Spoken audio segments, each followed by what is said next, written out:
Rose et Nadia, une mère et sa fille, à peine 3 jours ensemble, et déjà entre elles ce lien qui relie les enfants à leurs parents. Sincèrement, c'est instinctif. Elle est, voilà, elle fait comme si, enfin, j'ai l'impression qu'elle a toujours vécu ici, et moi j'ai l'impression de comprendre ce qu'elle me dit de manière instinctive.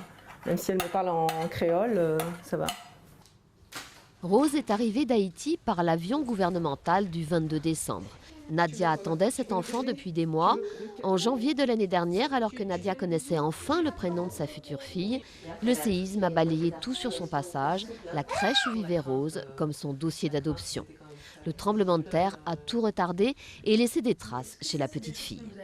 Là-bas, ils vivent beaucoup dehors puisque la peur du séisme a été quand même très très forte. Les immeubles se sont écroulés, la crèche dans laquelle elle était s'était à moitié effondrée. Donc il a fallu la reloger ailleurs et donc ils dormaient essentiellement dehors. Donc ça, elle a effectivement besoin d'être dehors. Si Rose est finalement arrivée en France, c'est grâce à l'intervention du ministère français des Affaires étrangères qui a pris en main les dossiers d'adoption et accéléré les procédures.